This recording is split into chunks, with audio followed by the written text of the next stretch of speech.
Again, he heard the ghosting moaning noise. The hallway that they left. The cargo room. Headed straight toward the stern. Junpei and the other three proceeded down it silently. Some distance along, the room opened up into a left-hand side. If there's another puzzle, we're not doing it. It looked familiar. Okay, an iron gate covered one of the elevators. Junpei and his companions drew to the stop and began to discuss what the next move should be. Well, we've seen this elevator before. We got off at the left side a while ago. Then we went through the number 6 door and took us to the engine room. Yes, and after a while, it passed through the cargo room. And now we're back here. In other words, we made a loop. We're back to where we started. Junpei approached the elevator. Gently, he pushed the triangular button on the wall next to it. A moment passed.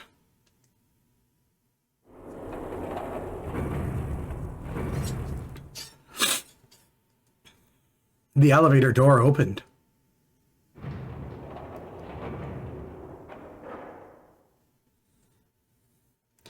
And shut. Pushing the button had apparently restored power to the elevator. The elevator was now functional.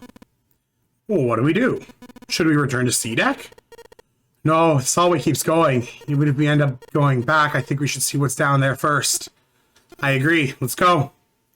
Their decision made, Junpei and his companions left the elevator behind and continued down the hallway. Sometime later, Santa, who had been walking several paces in front of them, suddenly stopped. Set in the wall in front of him was a door. So far as Junpei could see, there was no other way to proceed.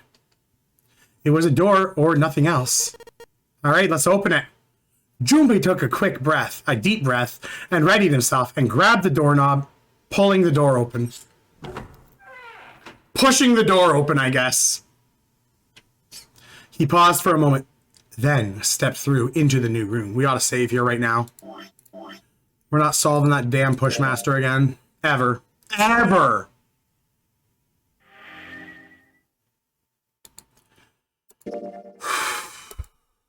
And there was a number that hung over their heads since they had woken up.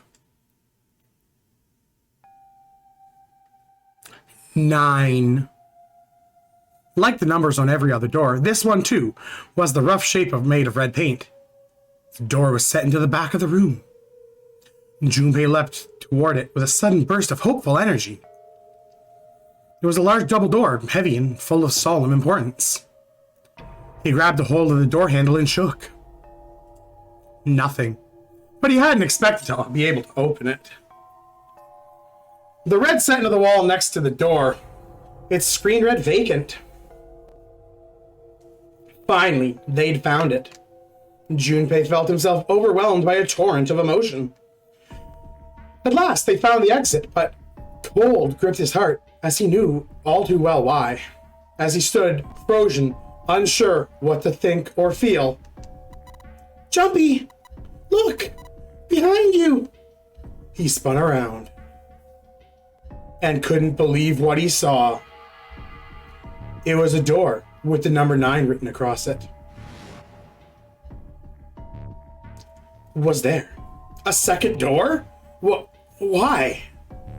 Junpei's voice was barely audible, even to himself. He stumbled toward the second door as if somehow compelled. It was a small single door. It sat in the starboard corner of the room and on the same wall as the door they'd entered from, but in the opposite corner. 9. There was no mistaking it. A red sat on the wall next to this door as well. Junpei shook the door handle pointlessly and muttered to himself, Why? Why the hell are there 2 doors? It was Santa who answered. There was always 2 doors.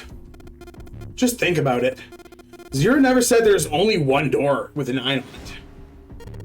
It's hidden, but an escape can be found. Seek a way out. Seek a door that carries a 9. Of course, we just assumed there was only 1. After all, why would there be more than 1? Oh man. Jeez. Oh jeez, Rick. Junpei was stunned. Zero's trick had taken them completely by surprise. There were 2 doors? That meant all 9 of them who had been in the central staircase could escape and leave no one behind. Now the reason for the bracelet numbers being 1 through 9 was clear. Divide 2 of the digital root of those would be 9. For instance, any combination of 4 and 5 would equal 9.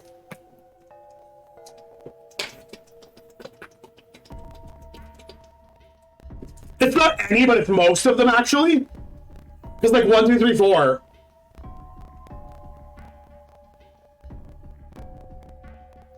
Is not 9. What does it mean? The answer was quite simple. From the very beginning, the Nonary game was designed to save all 9 people. Zero hadn't been lying. He never had said there was only 1 door. But anyone who found themselves in the game would only assume that that was the case. Fights would have broken out. One team would likely betray or deceive the other. Someone might get hurt. Someone might get killed. But eventually they would reach the room Junpei now found himself in and realize the pointlessness of the violence that they'd visited upon each other. There were 2 9 doors. No need to kill each other. They'd understand and be appalled, overwhelmed with guilt at what they'd done. Perhaps that was the purpose of the game. That the Nonary game was somehow supposed to be played. Fortunately, they hadn't started to fight one another, not yet. But if one misstep was made, if the wrong mistakes happened, if the stakes would raise and noose would tighten, the thought of it sent a chill down his spine. So, what are we gonna do, Junpei? A voice broke through Junpei's frantic thoughts. Santa's voice. It brought Junpei back to his senses. No use worrying about the future. He needed to figure out what they were going to do next. There were 4 people in this room. Ace, Santa, Junpei, June. Their bracelet numbers were 1, 3, 5, 6. The digital root would be 6. In other words, 4 of them couldn't get the door open with the number 9. But what if there were other 3? What if there were only 3? Could 9 be opened with 3 of them? It took no time at all to determine the answer. There was only one combination of 3 people that would give a digital root of 9. 1, 3, 5. That would mean... No. We gotta go back. There was a possibility he was lying to... That wasn't a possibility he was willing to consider. Santa and Ace agreed. Yup. I agree. We could not leave June behind. Junpei let out a breath he realized he hadn't been holding. Are you sure? I don't mind staying. June's body betrayed her true feelings. Her eyes were wet with the beginnings of tears, and her legs shook. It's okay. There's no way we're going to leave you behind. Santa had said what Junpei had known the moment the 3 of them realized they could go through the door. Besides, I'd rather be down at the bottom of the ocean than escape with this sausage fest. Maybe we'll get to go see Atlanta. Are we sure you don't mean Atlantis? Oh, yeah. Perhaps it was the sudden reassurance that no one wanted June left behind, but Junpei laughed harder than he had in some time. Santa and Ace smiled. Yeah, you guys. June blinked tears, her eyes a bit her lip. She didn't seem to know what else to say. Very well, best we head back to C deck then. We should be able to take the elevator we passed earlier. Perhaps Clover, Seven, and Lotus will have returned from door 1. Even as Ace spoke, they knew finding the others wouldn't improve the situation. There was no way that we could split up into teams that could go through the doors. Ace knew it. They all knew it. But there was nothing else they could do. If they found the other 3, they could search for another solution. All right, let's go. Ace looked at all 3 of them, then turned and headed through the door. Santa and June followed. Junpei stood toward the door, then stopped. Maybe he'd been too busy with other concerns to notice the room itself.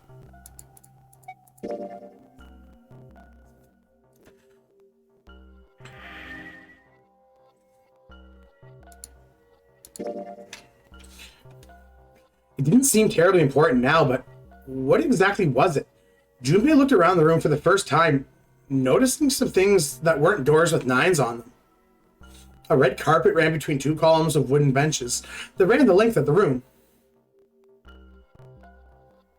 The carpet began at a large set of double doors and ran toward the bow toward...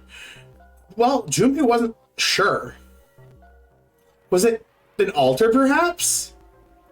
There was a small, rectangular alcove up at the bottom of the carpet, inside which the alcove was a raised platform. Resting upon the platform was a coffin? A coffin. A coffin. What on earth was a coffin doing in a place like this? But before Junpei had time to answer that question... Hey, Junpei! The hell are you doing? Let's move! Santa's voice echoed through the hall outside. Oh, yeah, right, okay. Yeah, I'll be right there. Junpei turned at his heel to leave the quiet, somber room.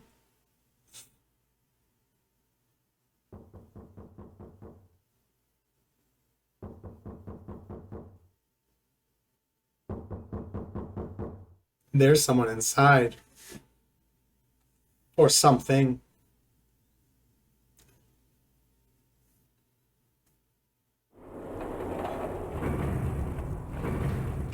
And you'll have to wait to find out what.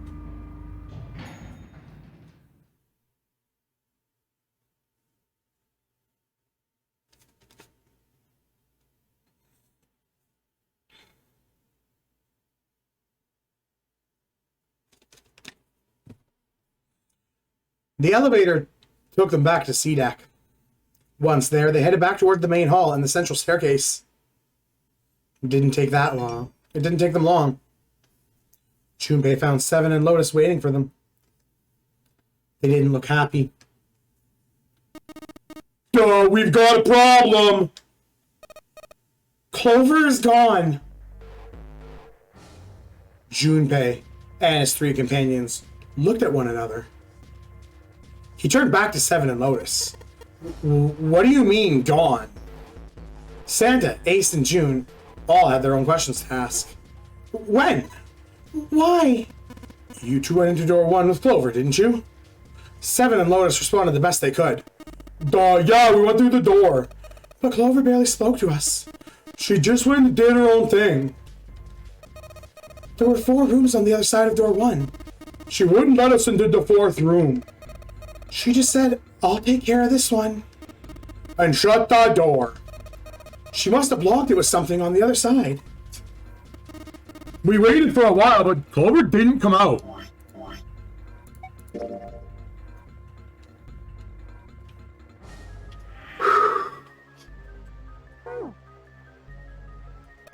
We called for her, but she didn't answer. So I kicked the door and we went into the room. But it was empty. It was empty. Clover wasn't there. The door on the other side of the wall, and it was open. We figured she opened the door and left. We ran after her, of course, but... Well, obviously we didn't find her. You figured that much out. Clover's gone. Junpei thought for a moment. When did this happen? We got here just before you. You certainly have excellent timing. So you haven't searched anywhere near the staircase? We haven't. Finally, Ace spoke. His voice on the edge of resolve and concern. Very well, then we best separate and look for Clover. We haven't had much time left. Let's begin. They were quick nods, and the 6 remaining players spread out.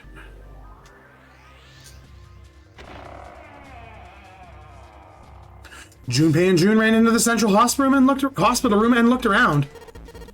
She's not here. No, she isn't. They searched a bit longer, but to no luck. They couldn't find Clover. Finally, they gave up and left the central hospital room.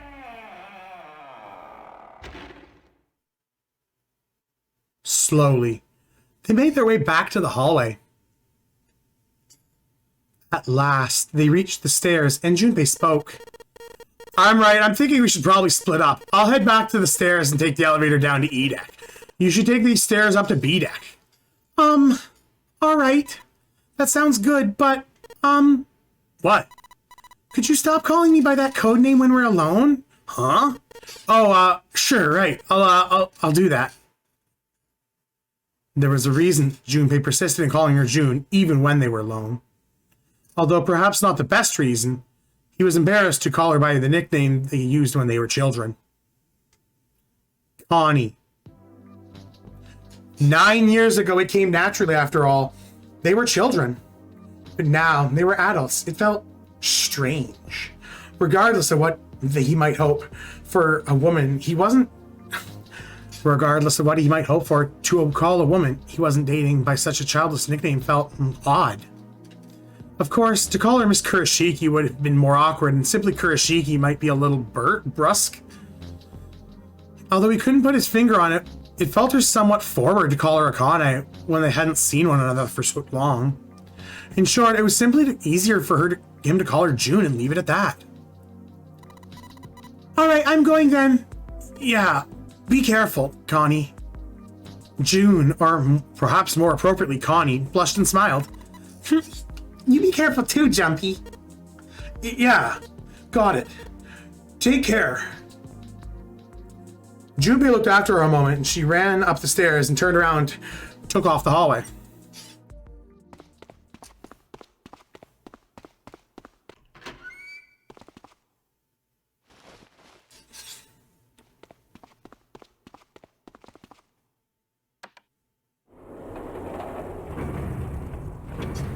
Here we go again on our own.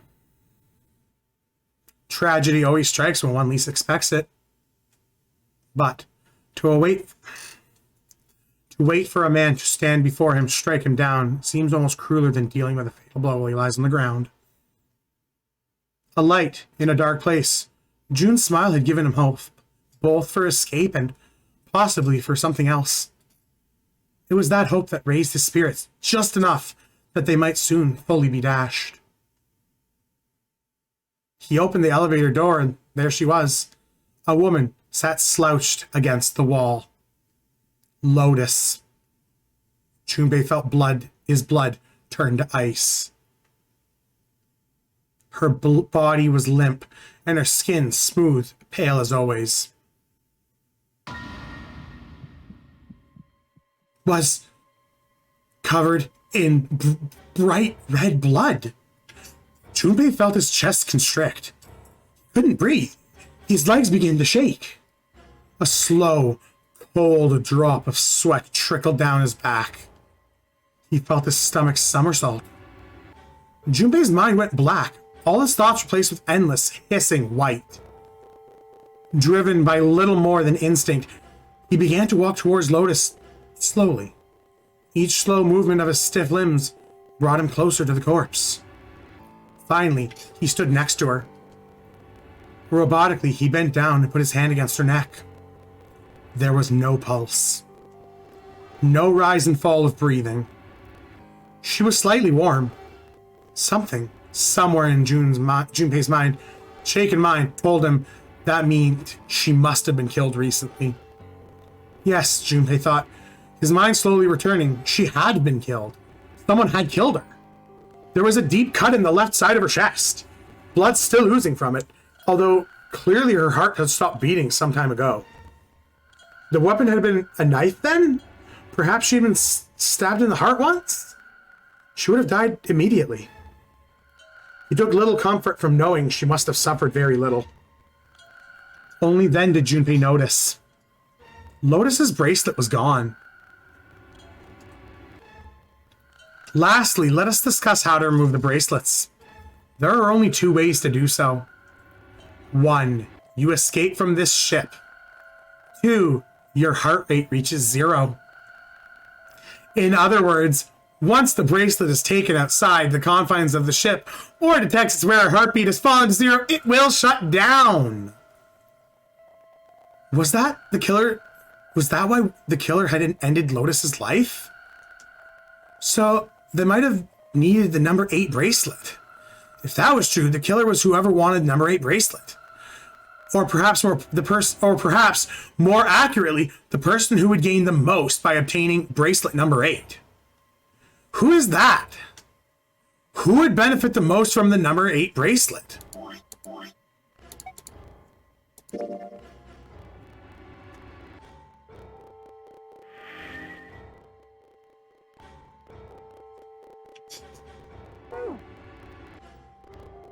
The thought had only just entered Junpei's mind when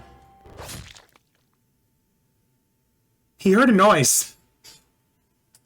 A sound, like a sharp knife cutting through wet meat. It struck him strange that the noise came from inside his own body, though. A moment later, the pain hit him. It wasn't merely pain, though. There was a heat. Extreme heat as well. He felt as though molten iron had been slashed against the side of his body. Finally, his brain made the connection. He'd just been stabbed. But where? His body was quickly going numb. He couldn't tell where the knife met his flesh. Given the circumstances, however, he had been most likely stabbed in the back. Whoever had killed Lotus now had done the same to Junpei as well. His voice was little more than a weak groan. With what little strength he had left, Junpei turned around to catch a glimpse of his attacker.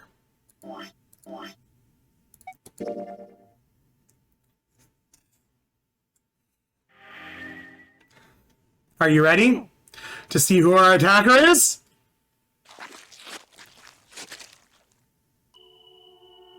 But as he did, the knife dug itself in deeper, twisting viciously.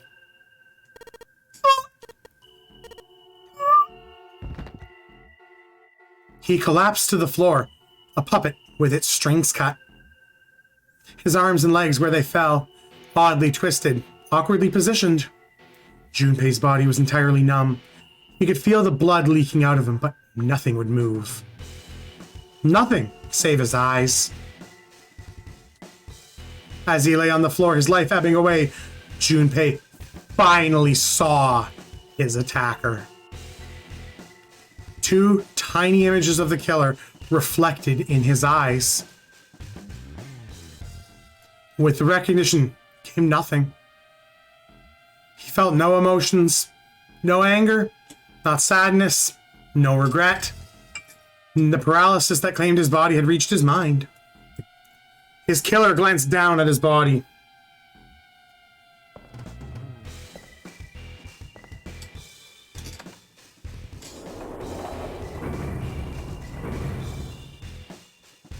And, without a word, climbed into the elevator and was gone.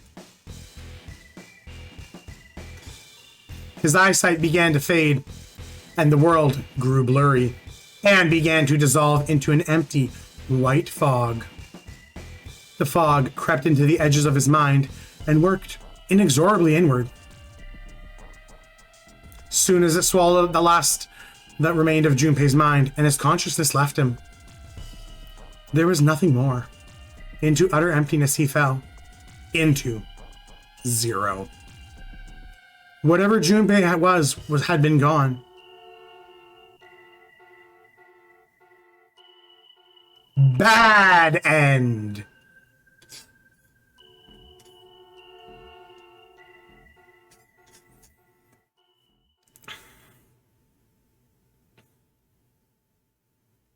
You have reached one ending. This game has multiple. In order to experience all the endings, you need to save now. Once you have saved, you can restart the game with the information you have acquired. Once you begin the game again, you can skip through text you've already seen. Simply press right on the control pad to fast forward through text lines you've already read. Once you've reached lines you haven't seen, new choices will automatically stop. Memory of Escape has been added to the title screen. Memory of Escape enables you to play the stages you've completed. It is recommended that you save after this in order to unlock the Memory of Escape. We would like to save right now. If you liked the video, consider leaving a like, follow, and subscribe. Check us out on other social medias linked in the description. Bye now.